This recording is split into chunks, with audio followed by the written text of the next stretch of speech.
front wheel bearing. Time for a change. Now, at the same time as changing the wheel bearing involves removing the drum, of course, I'll be changing the brake shoes and a spring kit in there as well, just because I'm in there and I don't know when it was last done, probably quite some time ago, and shoes are cheap. So the first thing to do is jack up the car and get under it and release the handbrake slackened mechanism, the adjustment mechanism that's under the car. I did a previous video about this yonks ago. So you'll need to jack up the car and support it on axle stands because you're going to be getting right underneath it. Axle stand 1. Axle stand 2. Safety first, otherwise death will happen to you. Everyone loves being right under the middle of the car. That's what you're looking for. Just there if I shine my light over it.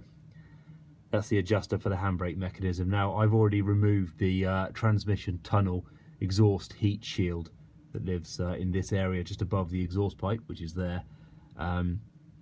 When I was doing that previously, 2 of the studs sheared off, so it's no longer usable, so that went in the bin. I've discovered no adverse effects for this. So I've already loosened the handbrake at the moment. It's off in the car. Of course, chock the front wheels, put it in first gear as well probably. And that just now needs to be loosened with that nut just there. A ratchet spanner turns this job from being annoying to easy. Nice and slack now, but I bet you any money that the drums will still be a complete pig to remove. Still, need to do this anyway.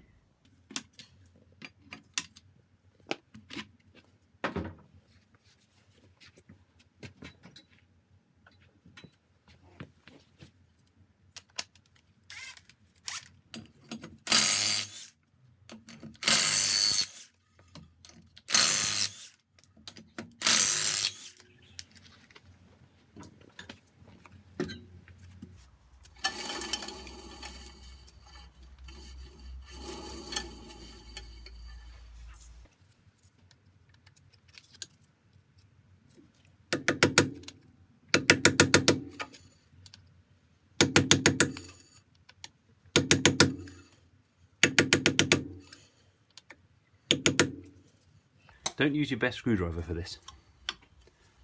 And don't use a screwdriver at all.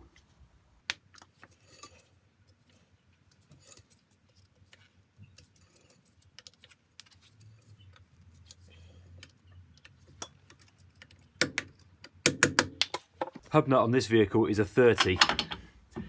Now, before I break out the impact, I wonder if I can do it with a breaker bar. This, by the way, is how long this particular breaker bar is.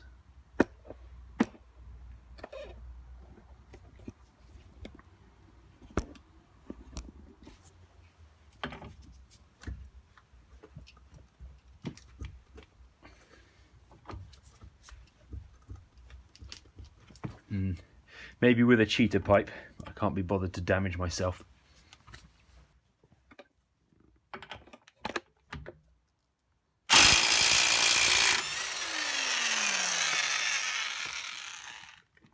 Now, how's your luck?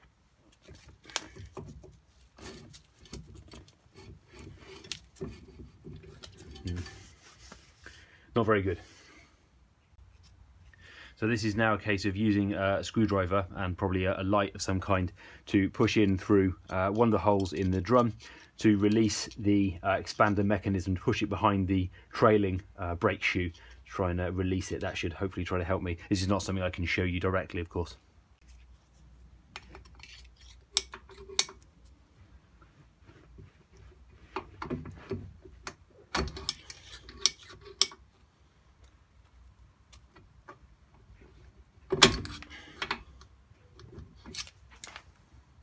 And a little prying might help.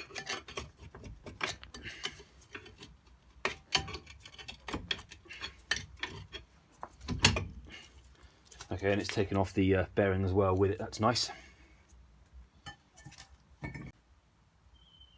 Just to show you how the handbrake expander works, when I was pushing a screwdriver through the bolt hole in the drum, you're pushing on this expander mechanism just here, which normally sits next to and sits upon almost this rear trailing shoe. It uses this little peg here, this little stop, to sit up on it. What I was trying to do is get on the side of this and push inwards like that, and then it will hopefully, with spring tension, just push spring backwards and in like it has done there, and giving you a very small amount of extra space to pull the drum off. It should allow the shoes to move inwards ever so slightly to help you. You may well need to use a pry bar as well to try and get it off. Be warned though, of course, that the backing plate here it's not designed for this. It's not that strong necessarily, so you shouldn't be prying like hell on this just to try and help it. You may of course also just want a big old hub puller. One of the best things to use for these is a big old hub puller. So it sits in the center, 3 big legs, and then you use a socket to wind it off slowly. That can also help. I've used those in the past. Time to disassemble the brakes.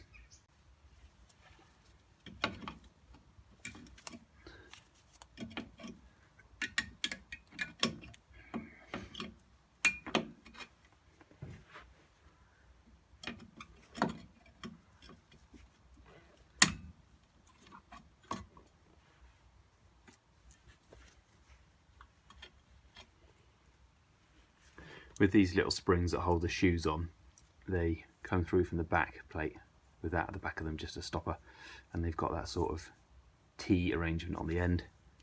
This spring fits over the front of the shoe, and this little cap has got, if you can see, a sort of star-shaped arrangement where it goes on and then twists 90 degrees the opposite direction. So what I normally try to do, it goes on, fits like that.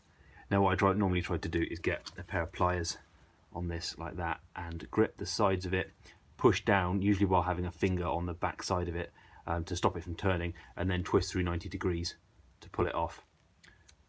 Possibly worth having some eye protection on when you do this. When you are fiddling around with this and you fiddle it and you're rocking it back and forth, it might ping away from you and then you'll lose an eyeball or two. You won't want that.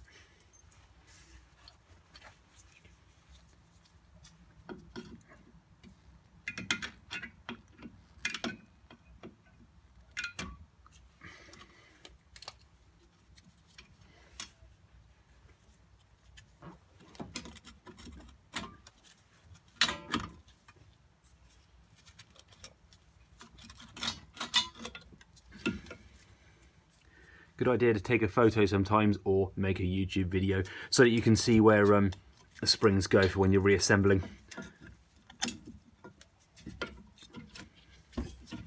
Maybe even lay it out on the floor in the same way that it comes off the drum. That's what I normally do.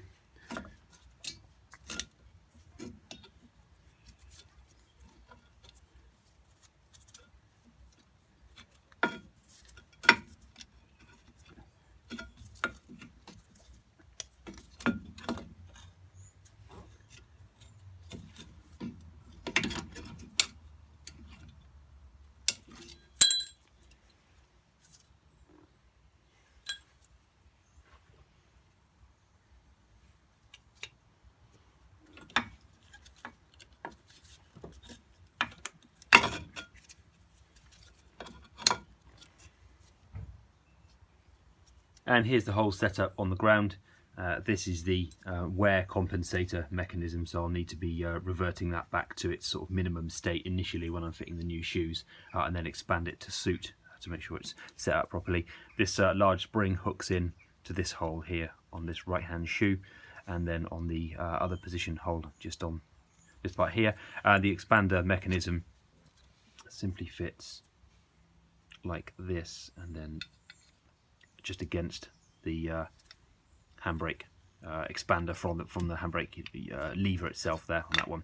This is the lower spring which just attaches in the 2 lowermost holes.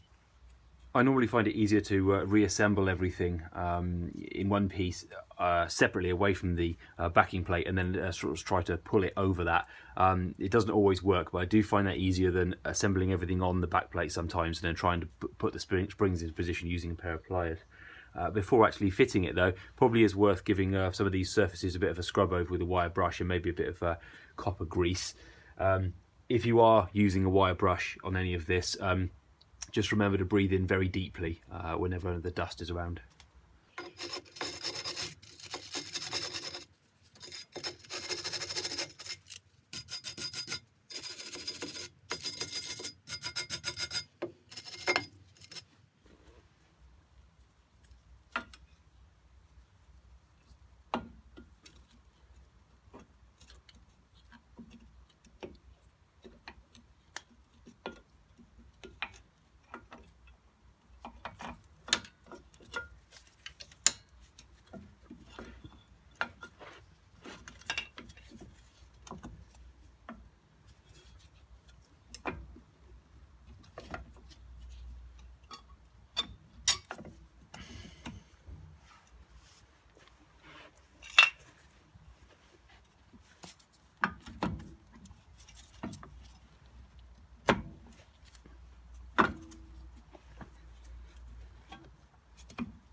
So that's the mechanism mostly in place. I still need to attach these new the clips that I showed you a moment ago, and I've got a new ones for those. As I said, I find that easier, as you've just seen, pushing that over, just pulling it apart and pushing it over, rather than trying to fit the shoes first using these new clips and then attaching every one of these springs afterwards. They all fall apart, and I find it really difficult, so I prefer to use this method, but use whatever method you like.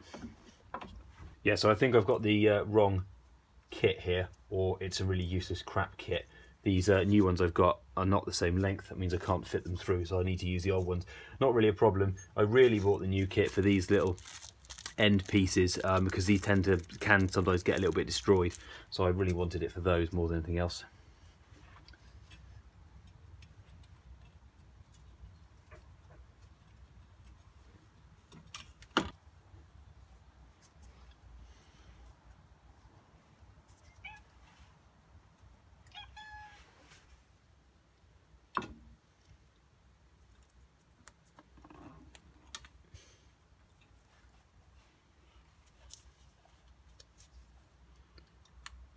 I normally find this by far and away the most fiddly part of the whole job.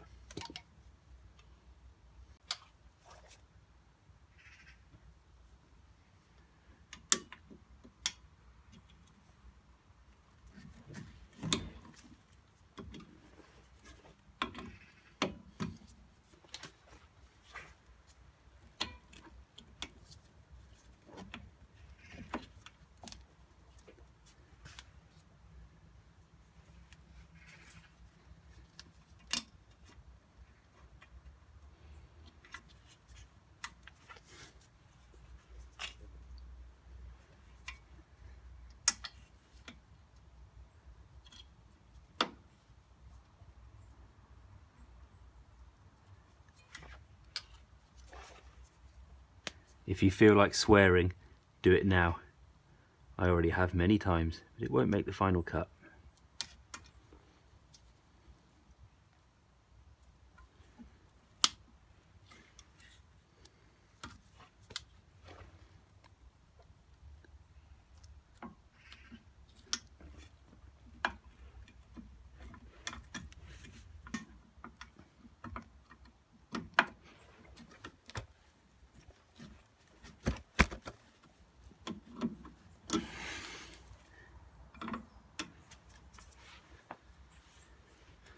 Okay, that's done.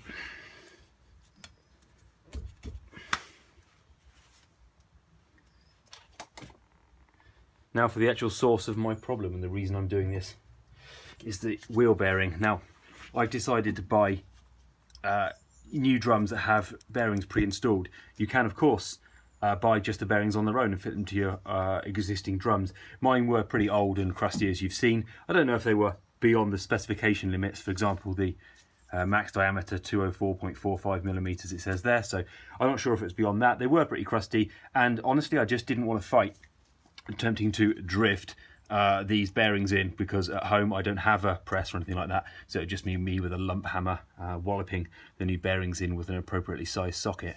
Don't really want to bother with that. So these were more expensive, but I took into account my time and effort and stress fitting them, so I decided to go with just these in the end. So hopefully this will be a quicker, easier job.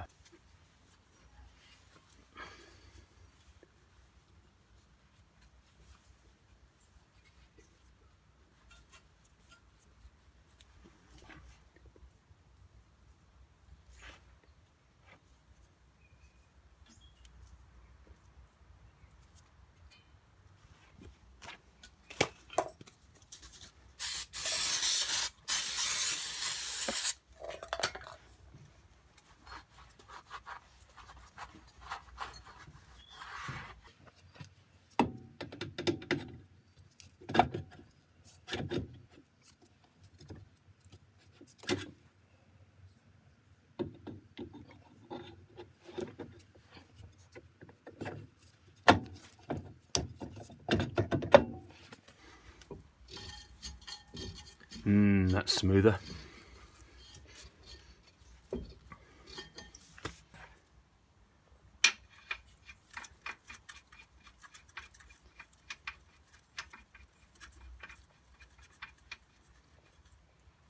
The rear hub nut is torqued to 175 Newton meters, according to Haynes.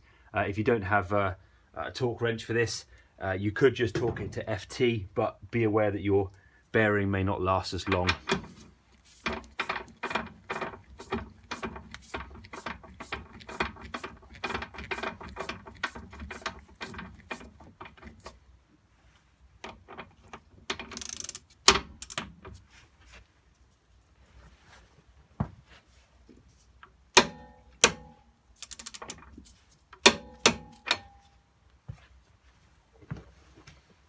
You want the torque wrench to click whilst you're midway through your motion, not at the beginning of your motion. So that's difficult to try and guess sometimes, but try to make sure you've got a long sweeping arc, and make sure that the click happens somewhere as you're moving, and move in a steady, continual motion.